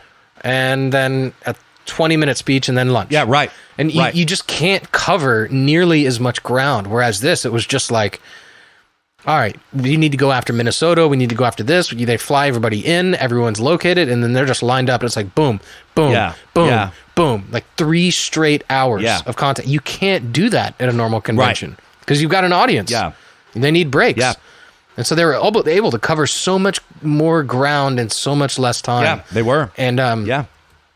There's something else about it which was very inviting. I don't know what I would call it, like distributed inclusion or something like this, where it was like, you know, you watch the conventions normally and everyone's cheering and you're kind of like, I wish I was there. You kind of have this like FOMO, like fear of missing out a little bit, you know, and you're like, they're there, I'm here, you know, but this was much more like, we're all in this together. We're all doing this together, you know? Yes. Yes. That's what I felt about the whole thing. It was comfy in that respect. Yes, it was. You know? Yes, it was. And there was another thing about it that I thought the Republicans did very well as opposed to the Democrats. Their convention felt like an infomercial, a really dark, despairing infomercial at that, right? They mixed in live events, which we've already described. Antifa attacked Rand Paul after the final live event. They mixed in live, in-person things with virtual, pre-recorded things, and it flowed seamlessly. I thought it was really well done, man. And, you know, the left, because they had to virtue signal about the Kung Flu, the left can't dare get together for an in-person event because they defeat their mail-in ballot argument.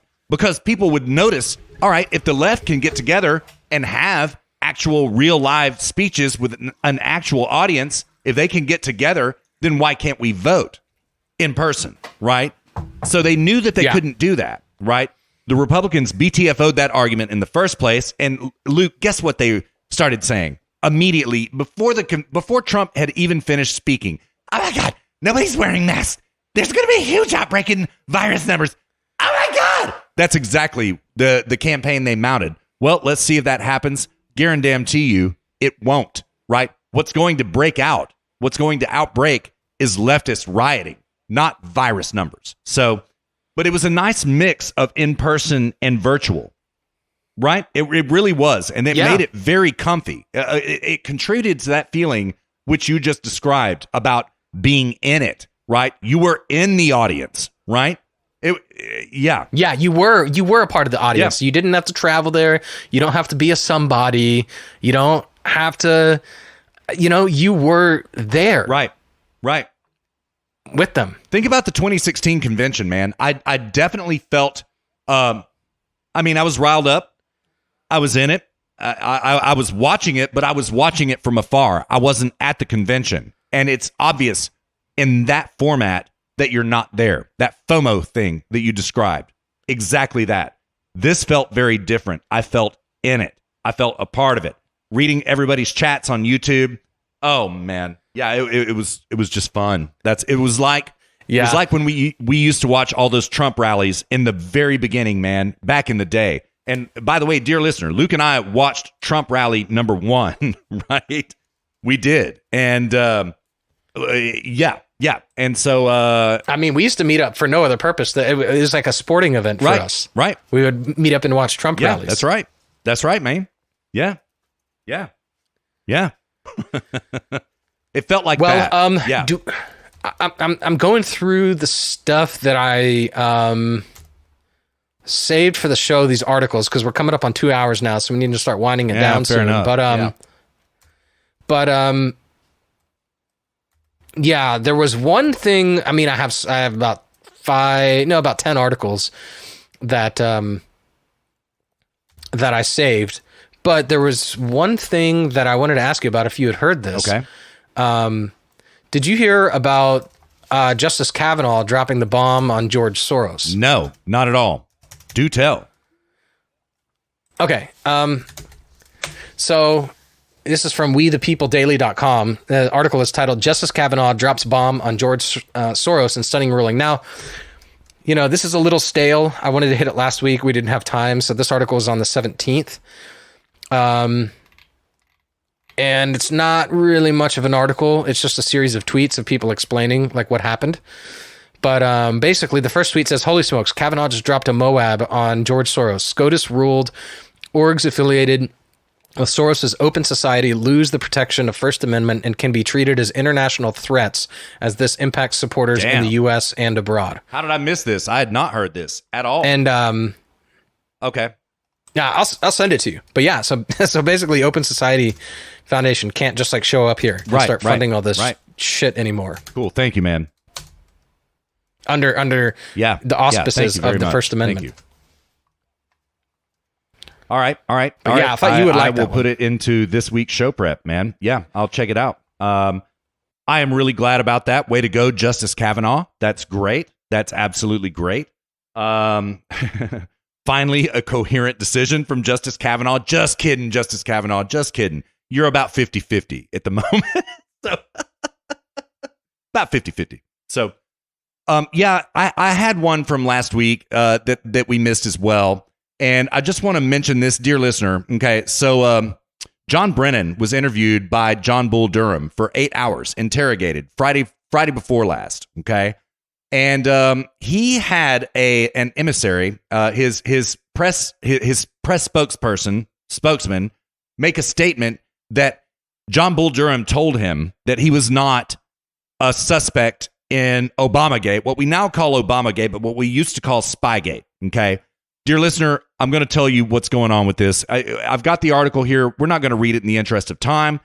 But what's going on here is that John Brennan spoke through a proxy so that he could not be convicted of perjury. That's what this is. John Brennan is trying to stay out of a perjury trap.